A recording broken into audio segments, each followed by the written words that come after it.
I think most of you know me. I'm Tracy Scheckel, and I'm the marketing manager for OTT Communications. I want to thank you all, and I hope you're all still awake, for letting us come tonight and share some plans that we hope to see come to fruition in Gray. With me tonight, I have Dave Allen, who is our Senior Director of Telecom Operations, and Trevor Jones, who is our Vice President of Sales, Marketing, and Customer Operations. We're going to take you through what we're planning to do. You all received this in your packets, correct? Mm-hmm. Yes. So how do I make the slide go forward? That's the next question. Spacebar. Space? Okay, good. In the interest of time, unless you'd like me to go through these three questions, which I've already answered in the packet information that you have, we can skip over them. We can also make the slides available for the public with the speaker's notes so that you could put them on the website. Unless you'd like me to go through them, it's up to you. I'd just like to save some time at this point. I'm okay with it. Okay. Presentation's about speed, isn't it? So Excuse me? the presentation's about speed, so That's true. It is all about speed. Okay, there are a couple of things that I don't think we should skip over, even though it's already been said. Economic development, real estate, and quality of life in place, and the Internet of Things are basically all of the things that high-speed internet helps with. Economic development numbers get better every year, but gross domestic product increases in communities that have fiber. Real estate prices are now up by about 3.1% in places that have fiber available. People want to work where they live and not have to live where they work. Fiber permits people the ability to do that. And the Internet of Things is growing at warp speed, whether it's telemedicine, internet television, video gaming, and streaming are such a tiny piece of it right now that all of those things are made possible when there's high-speed fiber or high-speed internet available. At this point, I'm going to turn it over to Trevor, who is going to give you a bigger picture of what's happening, and Dave will answer all of our questions about technology.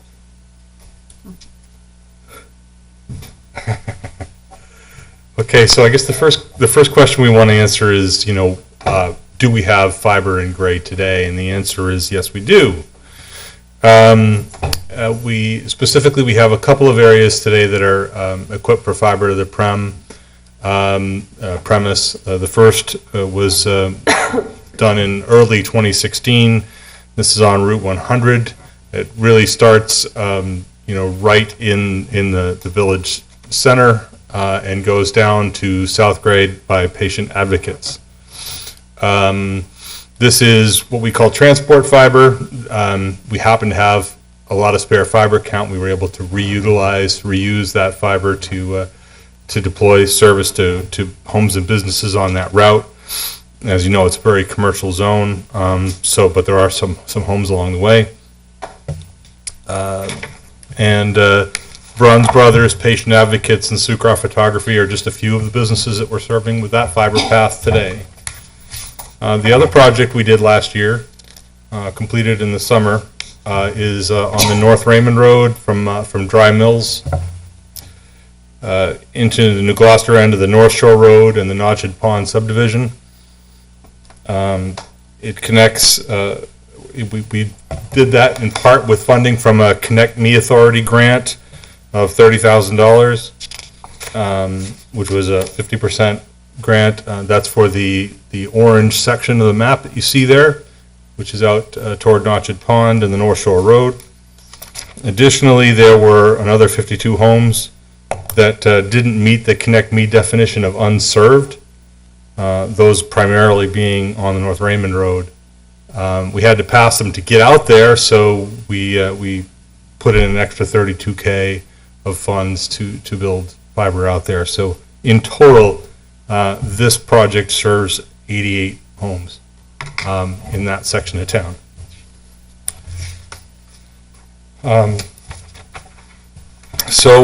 We are considering some additional infrastructure projects, and one thing that is very much on our minds is the fact that we have two separate parts of town and a big hole in the middle. So what we're considering doing is actually starting to fill in some of that gap. The yellow line in the gray shaded area is what we originally came to talk about. So we have about $100,000 we're looking to dedicate to construction. And our initial plan was to build the fiber to the prem from Gray Center up to the bypass along Shaker Road, including the side streets, Sunset View and Gray Park. Part of the decision-making process, we reached out to town staff for input on the proposed build-out in case the town had a different vision for where we ought to build this important economic infrastructure. Staff agreed that with the fiber already on the Portland Road, the next logical location would be Shaker Road, and provided that the fiber to the premise from town center, but also beyond the bypass out to Dry Mills was desirable. From the town's perspective, having fiber along the entire corridor was a proactive step toward growth that may take place there. And from our perspective, having a continuous network from South Gray to all the way out to North Raymond Road was definitely desirable.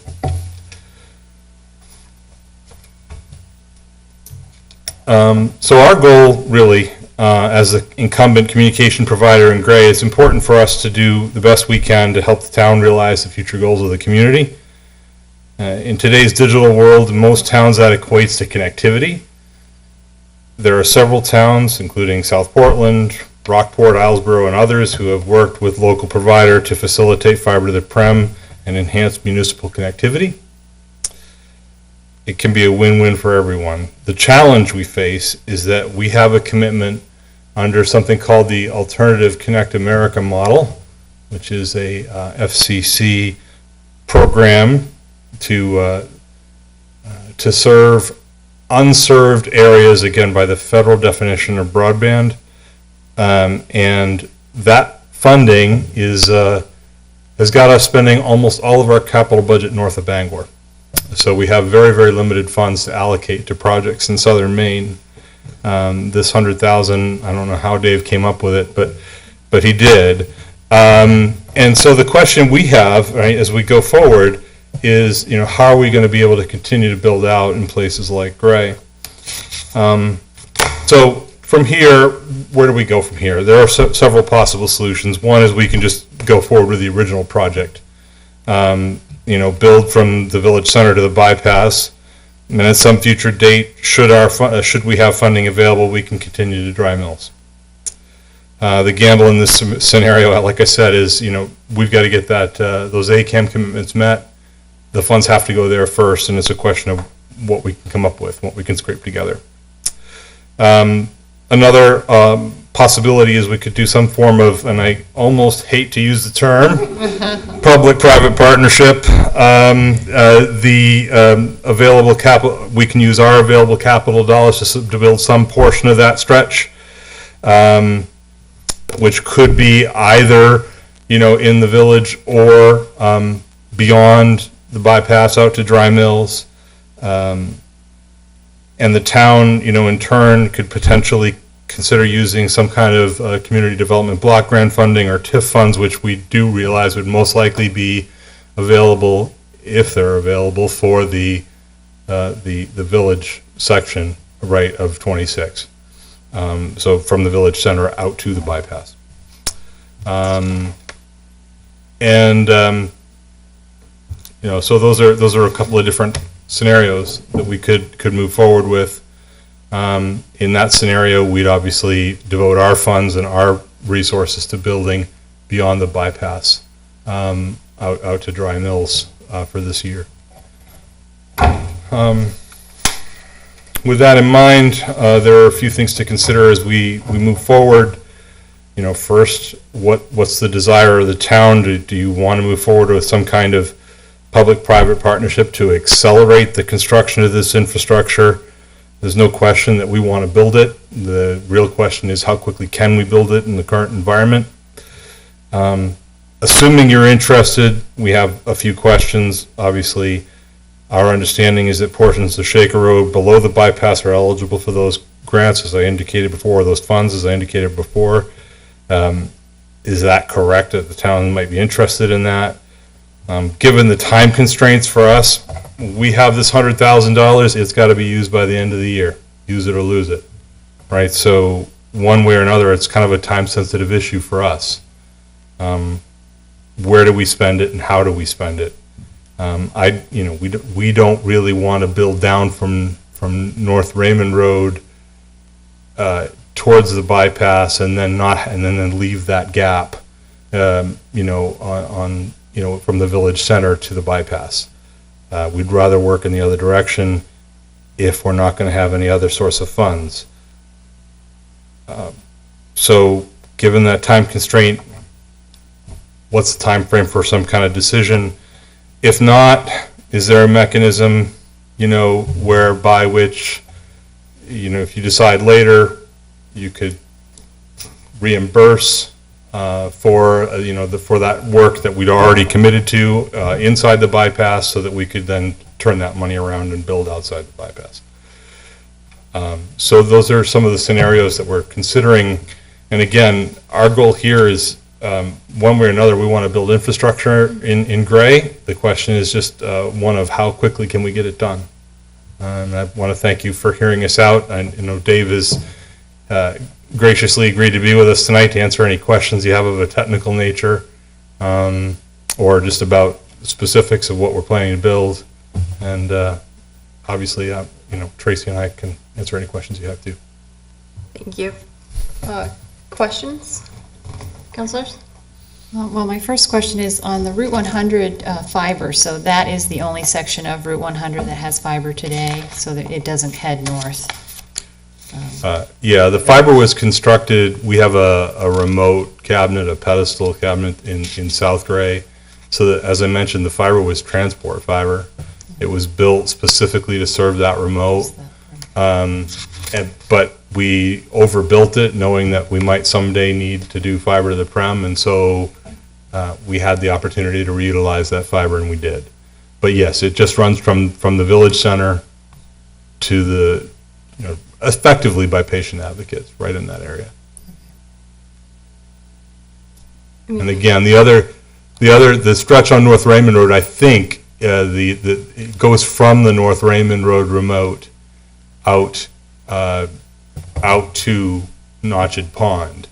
And so that remote is in the vicinity of St. Gregory's, so it doesn't come all the way to the intersection with 26. I think it's also important to note that when we built Notch Pond, You need to stand up by the mic. I think it's also important to note that when we decided to build Notch Pond, it wasn't like we threw a dart and said, okay, let's go up there on the outside. That was literally the only place in town in Gray that was eligible for Connect Me funds and considered unserved by them.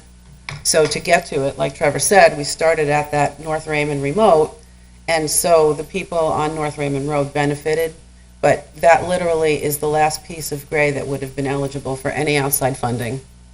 So we took advantage of it. Councilor? Is it considered, is it because there are other providers there? Is that why? Well, there are a couple of reasons. Notched Pond specifically at the time had no cable, cable TV service, and therefore no, what would now be Spectrum broadband. At the time it was Time Warner. But also the standards for development would also preclude areas with good quality DSL service. In other words, the service has to be 4 megs or faster, or 4 megs or slower today in order to qualify for funding. And so in that case, most of Gray actually has better than that for DSL from us, whether or not they have cable coverage. So that extends down 202 from the village in that direction? That the DSL service? Yeah, DSL service covers, I want to say, something like 95% of town today. And in most cases, it's going to be better than that 4 megs. 4 megs is pretty slow, I mean, by modern standards, but that's where the cutoff point is for state and federal funding. And that 4 megs, is that upload speed or download speed? That's download. And are those speeds that you put in our packet, the upload and download speeds as they apply to sort of the traditional DSL, are those limits of the technology, or is it sort of throttled that way? Yeah. Do you want to speak to that, Dave?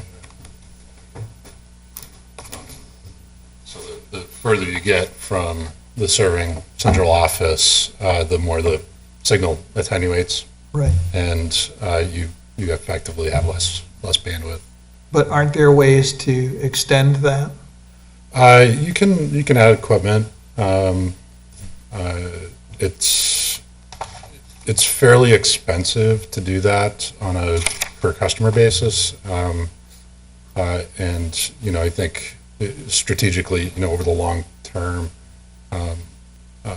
you're a lot better off investing in fiber than trying to continue to extend the copper plant. Yeah, I would add, just, you may have to go, Dave, but I would just add to that, DSL, on a very, very short loop, you could conceivably get with VDSL, as much as 100 megs theoretically, but on a very, very short loop. Within throwing distance. Yeah, I mean, literally, I'm not sure we could get it here, and the CO is right on Shaker Road. And so we're very quickly getting to the point that, the federal definition now is 25.3, and I think that'll change again in a couple of years, where we're going to have the requirements for 50 megs or more.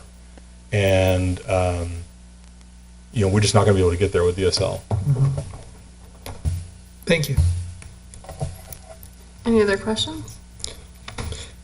So on the Shaker Road corridor, say, what type of services would you expect in that area?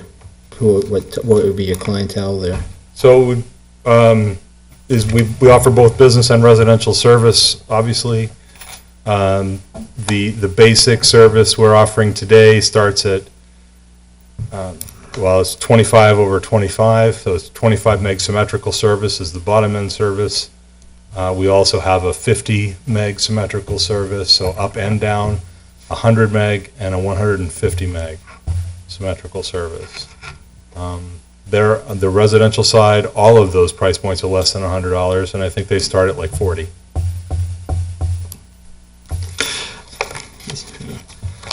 Overall, I've talked to my neighbors who basically do a lot of engineers. I mean, they thought this was a good idea. They work out of their homes and have employees, basically knowledge workers that do step information. So they were proponents of this. I think basically, I think it's worth considering. We could maybe bring it up and put it on our list, maybe for a discussion for our workshop. But I'm supportive of this. I do have a disclosure. I am on Shaker Road. I think Free internet. I really think we should cut off on Gray Park. Though, should be a complete cut off. That would be good. I'm in the corridor, so I'm also on 26. I think the big issue is just prioritizing and the money. I mean, it always comes down to money. But you guys have a point. You have a time pressure though on the 100,000. So if we can't commit to additional funding, then you're probably going to go ahead with the village piece. Is that the Yeah, Tracy, go ahead. Well, and I plan, don't even or- know. Yes, the village piece is where we started. I guess the question is, A, is the town interested in looking at TIF and maybe community development block grant? But more importantly, if the town is there a mechanism by which we can go ahead with the bottom half?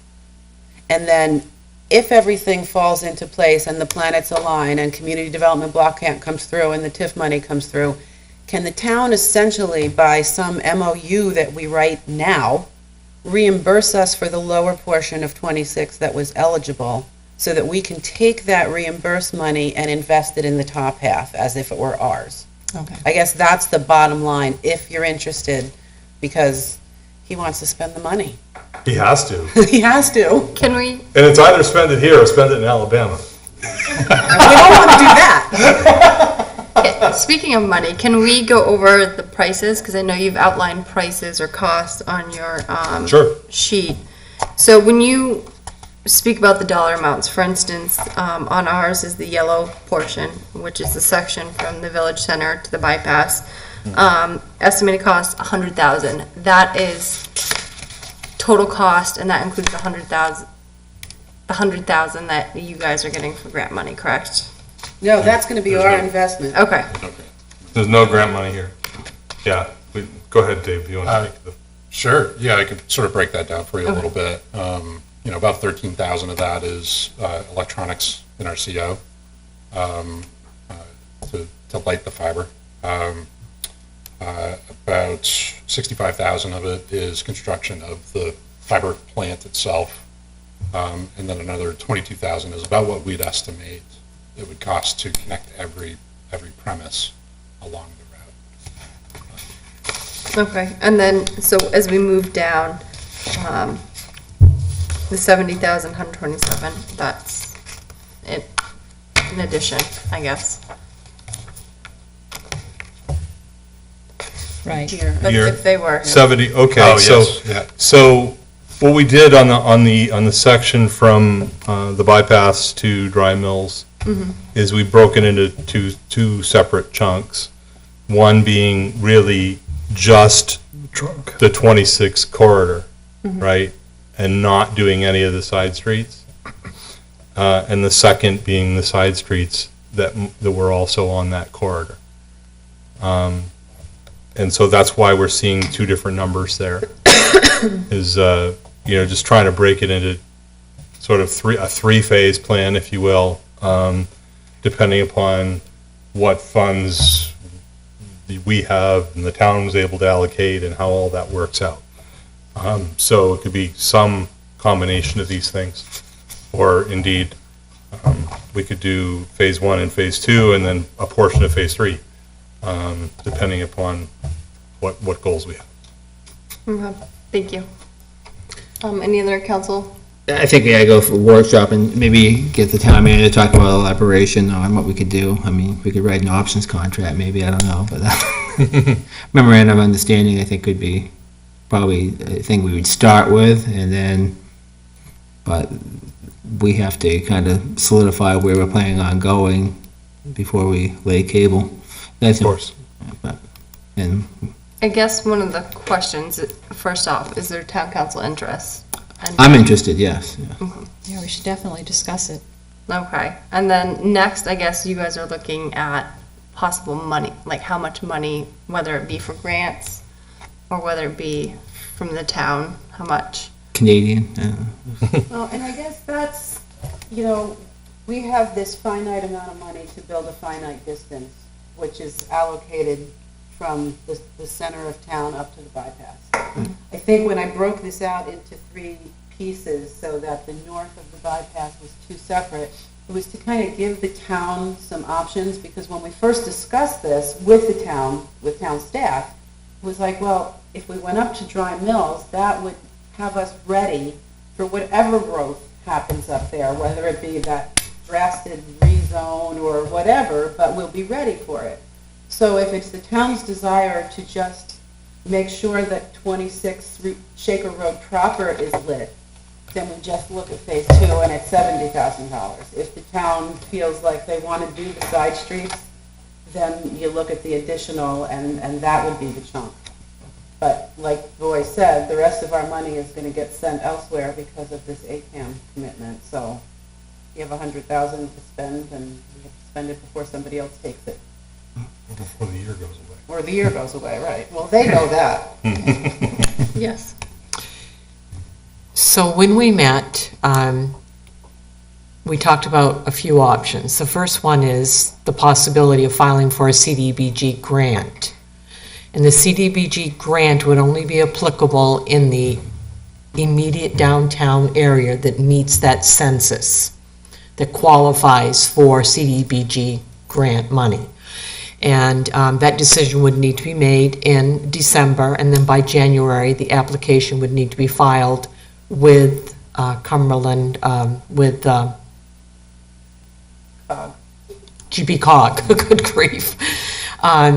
So that's a possibility, and that's a small amount of area in the downtown area that meets that criteria. As far as TIF money being available, we've already checked with our town attorney, and there is money that would be available if that's what the council wanted to do, but it's only for downtown Route 26, that immediate area where Stimson Hall and the Old Town Office and probably up to the bypass. So we could not utilize TIF money beyond that point. And honestly, that includes about the same area that the CDBG grant money would be an overlap. The larger challenge is that if you need a decision by this council to expend money before the end of this year, the council does not have authority to spend money without going to the townspeople with a special town meeting or a special vote. The council is able to put it in the proposed budget, but an MOU really is not going to suffice for that, because if the townspeople say no, then we have a non-binding MOU. The council does have the ability to overexpend its own budget pursuant to the charter, no less or no more. I don't remember exact wording, you might know, Jason. I think it's less than 1% without going to a special town meeting. Yeah, that's true. And that's not a lot of money. That's probably somewhere around $40,000 that you could overexpend the existing budget without having to go to the townspeople to get approval to spend more than what was approved at town meeting. So those are some of the options to think about as we talk about a workshop. If it's something that you desire to do, then definitely we can work with the attorney, we can work with staff and try to come up with some avenues. But the Reader's Digest version is what I just shared with you. And a memorandum of understanding basically is just a good faith effort primarily anyhow. It's not really legally binding beyond that. We could make the attempt and say we would intend to appropriate, but I don't know when you'd need reimbursement. And we have to find out too, that's why I asked what your market was on the Shaker Road corridor. If it was gonna be business related and we aren't gonna do that, why would we invest money that way? That's kind of where we are in our planning aspect. Sure. So, Well, and I Although guess the there are- question is, if we're going to build the lower portion regardless, the real question is, the funds that would be eligible to be used in that area, could they be paid posthumously, essentially? Like, if we spend the money to do it, and then the town votes to allocate TIF money, and the town, the CBDG comes together, can you give that to us to pay for what we've already constructed?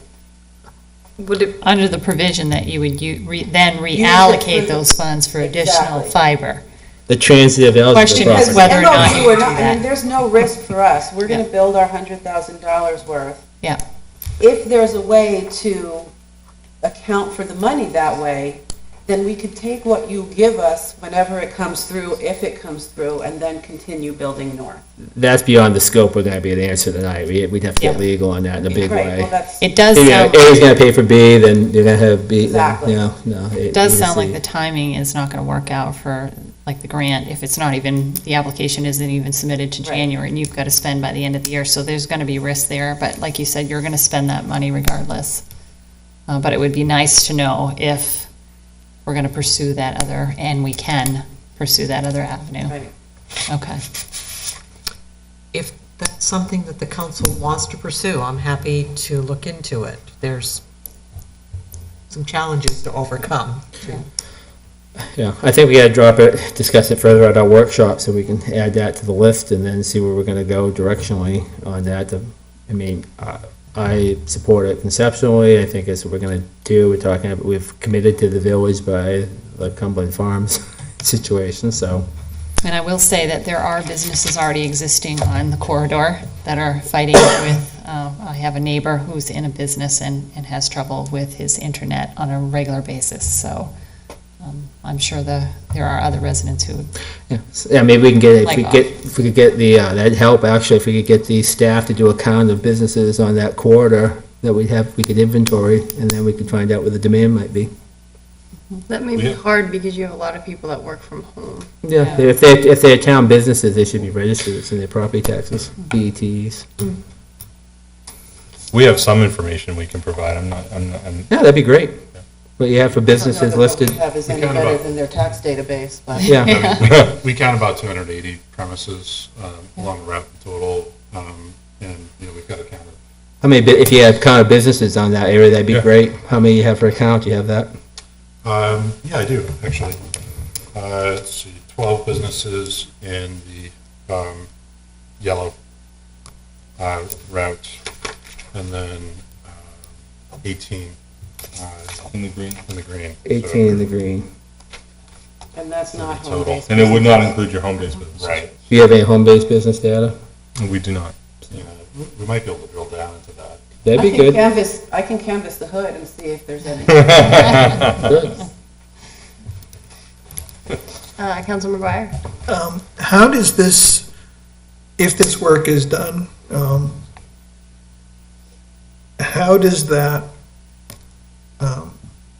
prepare for the future as far as continuing to extend up 26 or down Weymouth Road, or do you see any future fiber going, down 202 or up 100 towards New Gloucester? There's, The answer to that is yes. We certainly do envision building fiber throughout the town, really. It again, is a question of time, money.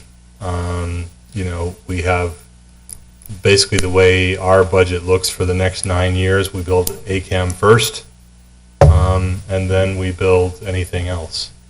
And so that means we're going to be building in West Enfield and Edinburgh and places like that before we do anything else. Yeah, I would see this as a way to try to build some momentum. I think you get to a certain mass, penetration into this network, and we're able to demonstrate some success with that. Then that allows us to build some momentum to Right, yeah. expand. And I think one of the possibilities here is that we could get additional financing to build additional fiber and get our capital budget expanded if we can demonstrate good results from doing something like this. One of the more attractive things about this stretch is that it's quite dense by the standards of our service areas. You just heard me mention some of our service areas, right? Gray Village is quite dense as compared to Edinburgh. And so, it presents a good opportunity for us to demonstrate that we can build something that's financially viable, and hopefully get some outside investment. And so that's something else we're trying to leverage here. Trying to demonstrate that we have a model that, is worth investing in for the private sector. Thank you. For me, I'm open to continuing the conversation further and looking at options. The end-all be-all will be the cost for me, and to see the return on investment for the town, seeing where our dollars go and how much we can. So, if the town council wants to put it on, you made the recommendation for the workshop. Council amenable to that, or? yes? If you can get us data, that'd be great for the workshop. Businesses and their districts, and then maybe. Sure. And you're talking about the 18th, correct? September 18th. We may need to prioritize our agenda on that date. Yeah. It's getting Will you bigger and need us bigger. to be in But attendance? Originally, it was September 18th. Is that going to be? For this group? this is what I'm saying. We are go-getters. Well, they do have a bit of a time crunch. Is that the on- sleepover night? Yeah, apparently. So we may Bring need your to look sleeping at bags. other items and maybe If you push want- them so we can make room. I don't know. We need to start. If we get data, we organized going into it, I mean, basically, it should be pretty cut and dry. What do we have for businesses in there? I mean, will she have information from Bill Dale about, Okay, I think if you want to do that on the 18th, I'll see what I can get for information from both Bill Dale and Ron Epstein. And then you want, okay, Well, when you send out the draft for that, maybe we can look at it and decide on a prioritization.